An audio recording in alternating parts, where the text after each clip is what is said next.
პატიმრობაში მყოფ ოპოზიციონერ ლიდერებს ახალი სისხლის სამართლის საქმის ფარგლებში პროკურატურის წარმომადგენლებმა ბრალი წარუდგინეს. მიხეილ სააკაშვილის შემთხვევაში მუხლი 3 წლამდე პატიმრობას ითვალისწინებს. ზურაბ გირჩი ჯაფარიძის, გიორგი ვაშაძის და ელენე ხოშტარიას შემთხვევაში კი 7-დან 15 წლამდე თავისუფლების აღკვეთას. ხოშტარია ბრალის წარდგენის პროცესს საპატიმროში არ დასწრებია.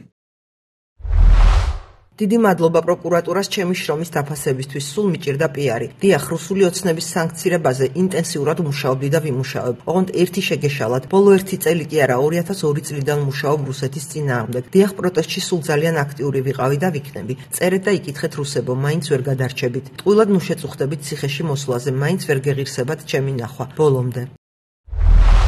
ივანიშვილის ზვიგენს. პატივცემულო სოლოლაკელო ზვიგენო, გატყობინებ რომ ალბათ შენი საჩივრის საფუძველზე შენი პატრონი ჩემს ისედაც პრაქტიკულად სამუდამო პატიმრობას კიდევ 3 წელს უმატებს. არადა მე შენ ყოველთვის ზვიგენური ზვიგენი მეგონე და არაფრით მესმის თუ რატომ გეწყინა შენთან სელფის გადაღების მოწოდების ჩემს მიერ დადებული პოსტი. სინამდვილეში მე მხოლოდ შენი პოპულარიზაციის მოტივებით მხმზღანელობდი, მაგრამ იცოდე მე არ მწყინს, იმიტომ რომ ვიცი რომ შენც ისევე გაქვს აღკვეთილი თავისუფლება როგორც მე. ამიტომ კვირდები როცა ქვეყანას გავათავისუფლებთ, შენც გამოგიხსნით მაგ აკვარიუმიდან და დაგაბრუნებთ ატლანტიკის ოკეანეში ცოტაც კიდევ გაძელი ჩემო ზვიგენიკო. ჩვენი სელფის დრო ძალიან მალე დადგება. შენი მიშა.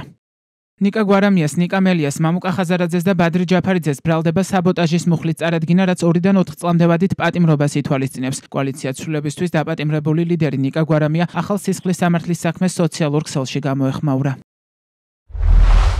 ძვირფასო და საამაყო მაგარო კაცებო და ქალებო ოპოზიციიდან. გადამწყვეტი აღმოჩნდა ჩვენი ერთიანი და განუხრელი პოზიცია უარი გვეთქვა არალეგიტიმური პარლამენტისთვის. ამან წააქცია რეჟიმი და აქცია გარეთ არაღიარებულად, ხელჩამოურთმებლად, არალეგიტიმურად, პოლიტიკურ კეთროვნად, ხოლო შინ საძულელად და გარიყულად, სოციალურ და პოლიტიკურ ხეიბრად. ძვირფასო და საამაყო პოლიტპატიმრებო, რეჟიმის ტყვეებო. დიახ, თქვენი მორალური უპირატესობის წნეხმა გაჭყლიტა ქოცები და სრულიად დაუკარგა ორიენტირების და რაციონალური მოქმედების უნარი. მადლობა სამოქალაქო სექტორს, აკადემიას და რა თქმა უნდა კრიტიკულ მედიებს. ცოტაც ოლიგარქია უნდა დაემხოს. პოსტსკრიპტუმ. გაგასაბოტაჟებთ მე თქვენ ქოცებო.